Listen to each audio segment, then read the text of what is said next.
Few young people will pause during their hectic lifestyles to think about what they might do when they reach the antique age of 75. After all, when I was young, 75 seemed such a long way off. Most of my companions equated it with death. Once, a few years back, like millions of other tourists, I strolled through jolly old London, England, taking in the historic sights. I walked near the Palace of Westminster, which serves as the meeting place for both the House of Commons and the House of Lords, the two houses of the Parliament of the United Kingdom. The average age of members of the House of Lords is 71. The oldest male is Lord Christopher, born in 1925, while the oldest female is the Baroness Gardiner of Parks, born in 1927. The palace lies on the north bank of the River Thames in the city of Westminster in central London. Its name derives from the neighboring Westminster Abbey, a large, mainly Gothic abbey church. Since the coronation of William the Conqueror in 1066, all coronations of English and British monarchs have been celebrated in Westminster Abbey.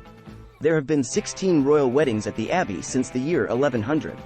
It's the burial site of over 3,300 persons, usually of prominence in British history, including at least 16 monarchs, 8 prime ministers, poets laureate, actors, scientists, military leaders, and the unknown warrior. Here, you find generals, admirals, politicians, doctors, and scientists such as Isaac Newton, Charles Darwin, and Stephen Hawking. William Wilberforce, who led the movement to abolish slavery in the United Kingdom and the plantations, was buried here in 1833, close to his friend, former Prime Minister William Pitt.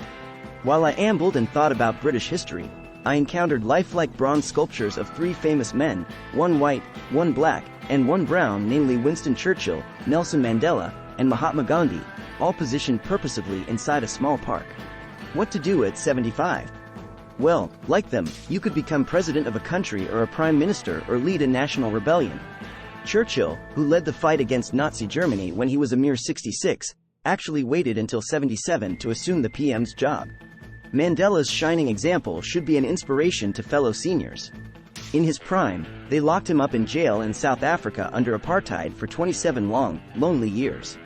Yes, I know some of you who have been married for 27 years or more might like to think that you have something in common with Nelson, but please, you do not come close. What's important to note is that they set him free at the tender age of 75. South Africa's jaded authorities in control probably thought that, at his advanced age, Mr. Mandela was of no actual concern or threat to their existence. Boy, were they wrong. When Mandela got out of prison, immediately, his career took off. He became his country's first black, elected president and helped to eradicate the criminal system of apartheid that seemed reprehensible to the rest of the world.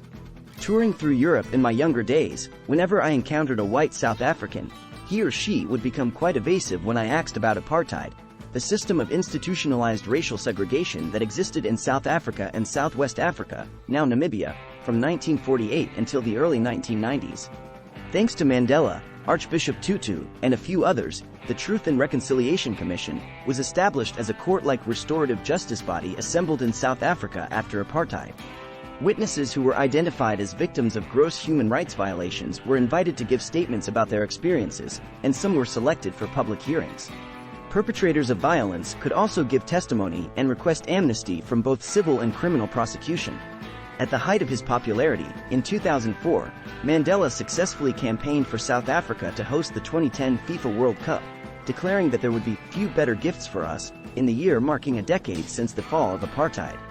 Mandela put in an extra 20 years beyond age 75, and his very presence and humaneness helped to maintain order as apartheid was gradually dismantled. I should mention a few ladies like the men who have done well despite their age. Don't be discouraged by the youthful age of upstart Malala Yousafzai, the Pakistani student who wrote an anonymous diary about what life was like under the rule of the Taliban in northwest Pakistan. At 14, she became the youngest person ever to win the Nobel Peace Prize. U.S. Supreme Court Justice Ruth Bader Ginsburg at 85 was only the second female justice in United States history, nominated in 1993 at 60. She served on the Supreme Court and influenced key decisions furthering the rights of women, and she was on the Forbes list of 100 most powerful women. Toni Morrison at 87 was a Nobel Prize and Pulitzer Prize-winning American novelist, editor, and professor. An icon in literature who taught in classrooms across the U.S., her novels are known for their epic themes, vivid dialogue, and richly detailed African-American characters, and she won nearly every book prize possible besides an array of honorary degrees. As you age, take heart from these splendid examples.